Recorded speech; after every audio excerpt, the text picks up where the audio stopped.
गीता का ज्ञान किशन जी ने महाभारत युद्ध के समय अर्जुन को दिया था। इसमें इस बात का भी उल्लेख किया गया था कि जब मनुष्य का विनाश होता है तो वो क्यों होने लगता है। यहाँ पे किशन जी ने बताया किसी भी इंसान का विनाश उस समय स्टार्ट हो जाता है जब वो अपनों को गिराने की सलाह गैरों से लेना स्टार्ट कर देता है। यानी कि जब भी हम किसी अपनी फैमिली मेंबर या किसी अपने के बारे में किसी ऐसे इंसान से सलाह लेने लगते हैं जिन्हें कुछ भी नहीं पता है, तो यस, ये एक विनाश का कारण है। चाहे ये आपकी लव लाइफ हो गई, चाहे आपकी फैमिली लाइफ हो गई, किसी भी लाइफ में आपकी लाइफ को आपसे अच्छा कोई भी नहीं जानता है, तो किसी ऐसे इंसान से कभी सलाह नहीं लेना चाहिए जिन्हें कुछ भी नहीं पता है। गीता में किशन जी ने ये भी बोला है कि मनुष्य को कभी भी घमंड नहीं करना चाहिए। घमंड मनुष्य से वह सब करवाता है जो उसके लिए सही नहीं है।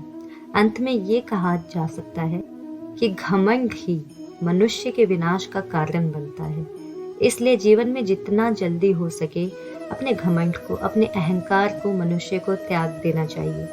तो ये बात भी बिल्कुल सच है। जब इंसान में घमंड आ जाता है किसी भी चीज़ को लेके, तो उसे सही गलत में कुछ भी फर्क दिखाई नहीं देता है। एंड यस, इससे उसका विनाश निश्चित है। गीता में किशन जी ने ये भी बोला है, किसी सीधे इंसान के साथ किया गया छल भी विनाश के द्वार खोल देता है। तो कभी भी किसी सीधे इंसान के साथ छल नहीं करना चाहिए, नहीं तो विनाश होना निश्चित है। किशन जी ने गीता ज्ञान में ये भी बताया है कि इस दुनिया में कर्मों की चपेट से कोई नहीं बचा है और ना ही बचेगा। जिसने जैसा किया है उसे वैसा मिला है एंड उसे वैसा ही मिलेगा। आज नहीं तो कल उसे उसके जो कर्म हैं उसके सामने आएंगे।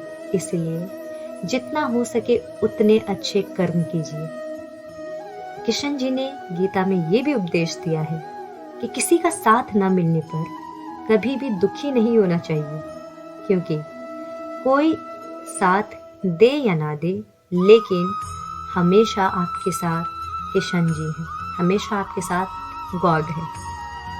कृष्णा ने गीता के ज्ञान में ये भी बोला है कि जब अत्याचारों को इंसान एक मुस्कुराहट के साथ सह लेता है ना, तो उस इंसान का बदला जो है वो भगवान स्वयं लेते हैं।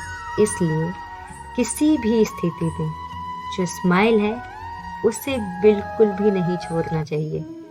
तो ये किशन जी के कुछ उपदेश हैं जो कि हमें अपने जीवन में अपनाने के बाद बहुत पॉजिटिव बदलाव देखने के लिए मिलेंगे। दोस्तों, आप किशन जी के विचारों को अपने जीवन में अगर अपनाते हैं और अपनाएंगे तो कमेंट के माध्यम से हमें बता सकते हैं। Thank you.